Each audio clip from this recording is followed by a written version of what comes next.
Now, you know that I am an internet marketer and I teach people how to monetize their websites. And I have students who would commit felonies to get the kind of traffic you're getting to your blog. And I mean that seriously. Let's talk about the traffic. How many visitors a day do you think you're getting? Currently, I'm getting about 1,700 a day. 1,700 unique visitors. All right. And that bumped up. For the longest time, I was at about 800. Yeah. And New York Times did a piece about me. That day, I got 10,000 visits to my blog. And it trickled back down. You know, new people come in and go, ooh, and then the ones that are really interested stay. So I've gone from 800 to basically, I've doubled my traffic just by this one piece of press. And they seem to be the same people coming back every day to catch up on what I'm doing every day.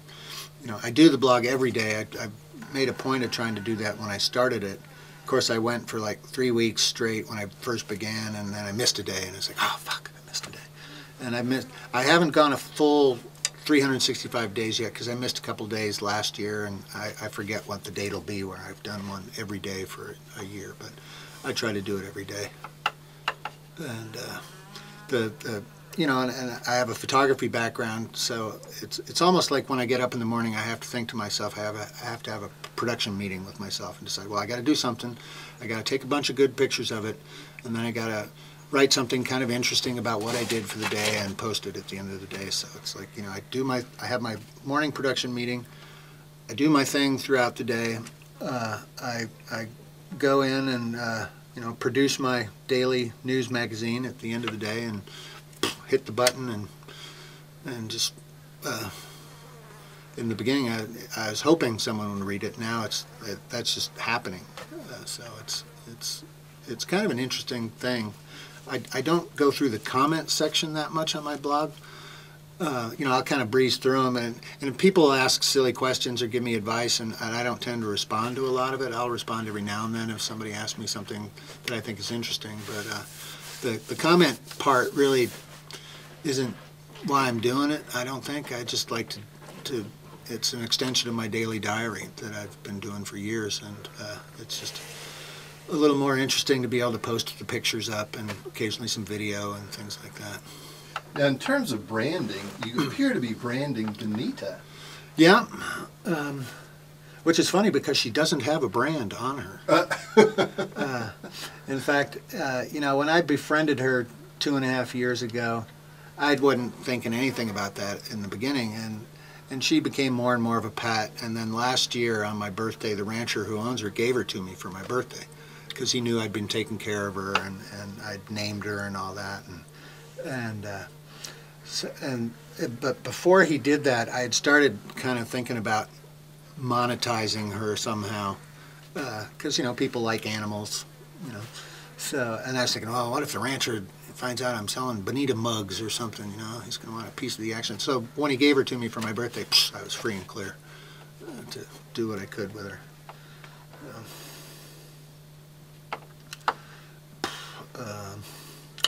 Yeah. So you are monetizing the site by selling Benita mugs and Field Lab t-shirts. And a postcard set. I actually stopped doing the t-shirts. I just did a little marketing experiment with that, because people asked me about these t-shirts. I'd made these just spray paint stenciled t-shirts, the Field Lab. And people are asking me about, you know, when are you going to sell those? And I didn't really want to be bothered with getting into that right away. And finally I decided, well, I'll do a little experiment. I said, I'm going to sell Field Lab t-shirts, limited edition, handmade, signed and numbered, 100 t-shirts, $20 a piece. I sold 110 of them. I went over the load. I sold 110 in 2 weeks. My profit was about $1,400. And I thought, well, that experiment kind of worked. You know, I'm sort of just getting a feel for selling a little bit of this or that of my own stuff as opposed to, you know, having ads for other people's stuff on my blog or something like that. Just, I don't need the money right now, but ultimately I'm going to have to generate some income from this place. And with the thought being that I don't have to generate $1 million a year. I can get by on $10,000 a year. And how many mugs do I have to sell to make $10,000? It's you know, if I wanted to get rich again and move back to New York City, I probably could out here, but that would be a whole nother story, actually.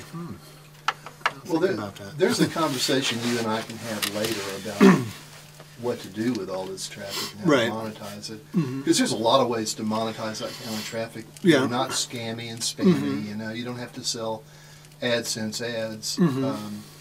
But for the sake of this video, how did you get like the initial 800 a day? Well, it was a long process, kind of. You know, I started off for the first 6-7 months, 23 people maybe a day reading my blog, and it was family and friends. And I got a little bit of local press about what I was doing out here, and you know, I had to mention the blog, and that bumped things up a little bit. And through friends and other contacts, I would seek out a little more press here or a little more press there, and I got the biggest initial bump when I was featured on a program called the Texas Country Reporter, and they came out and did a segment on me, and that jumped my readership up really well for a while, and I was up to like 400 a day after it settled down. You know, it jumped up to like 3,000 for a couple of days and then trickled down to about 400, and that went on for a while, and then I had a blurb in Texas Monthly magazine about the field lab. Boom! And then it shot up to 800 and kind of sat there for the longest time. And it wasn't until you know, I hadn't had any press in just about a year when the New York Times called me out of the blue about coming out, and I said, sure, come on out. And that happened through a friend. I used to live in the same neighborhood in Manhattan. She came out to visit me. She took some photographs, put them on her Facebook page. A friend of hers on Facebook saw the pictures and passed my blog on to the writer at the New York Times, and she ended up calling me up, you know, wondering if I would mind having them come out. And I said, sure, come on out. Have you done any press releases or aggressively looked for any kind of... No, I've contacted things directly, like I'd contacted Texas Monthly. How did you contact them? I just sent them an email. An email? Telling them who I was, what I was doing out here, and would they be interested in doing something. And sure enough, like 2 weeks later, they emailed me back and said they wanted to. I was hoping for a feature. They just stuck me on this page called The Horse's Mouth, where they have somebody talk about, you know, their life on a page. So I hear a B-52. Yeah, and there's some sort of baby dinosaur over there checking us out. Oh, there they are, way over by Santiago Peak. Yeah, they go over my house. Yeah. First I was hoping it was drug runners, but it turns out it's not. Well, no, that's just real frustrating to me because there's not a lot teachable in there except blog every day, or almost every day. And well, you know, one of the things I think that attracts people to my blog is I'm doing something different. Apparently I've, you know, chucked it all and I'm living life on my own terms.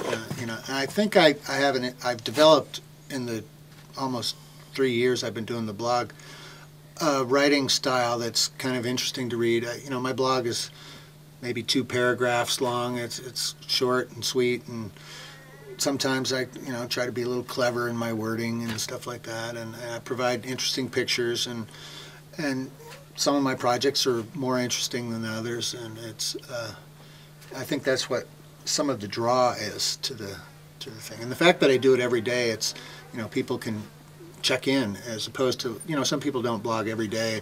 You know, you never know when you're going to get a new blog post out of them. Pretty much people can assume they can check in every day and boom, there'll be something new to read about and see what progress is going on here.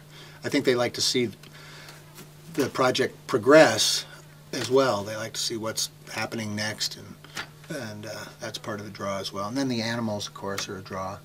You know, I've got as many as 60 longhorn cows walking around here during the day sometimes, and you know, everybody likes animals. So.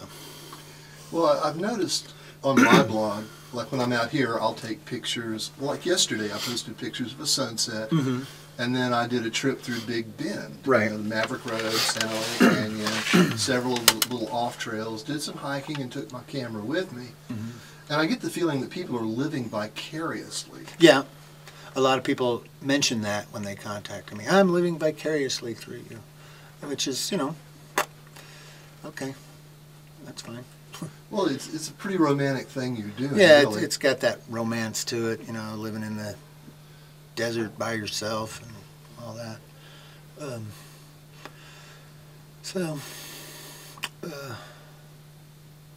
Yeah. I had a train of thought there, but I lost it. I was still mesmerized by the view. So. It wouldn't be at all surprising to see a band of Indians come over that hill and the cavalry come out of there and John Wayne up the middle. When I decided to sort of market Bonita a little bit, I decided, well, she needs a Facebook page. So I put up a Facebook page for her.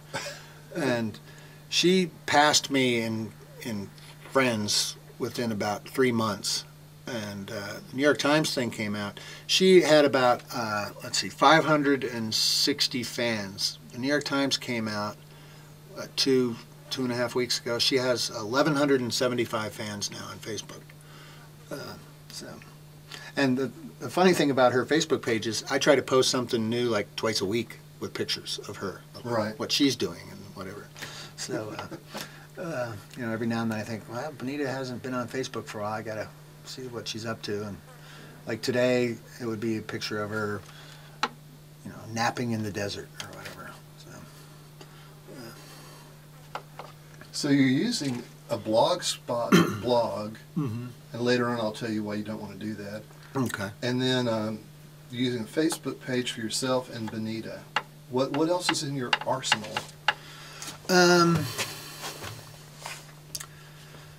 That's about it for now, other than the thought that I had when I first came out here that ultimately I would write a book about the experience. And I've gotten a couple publishers who've contacted me since the New York Times thing to kind of explore that a little more right now.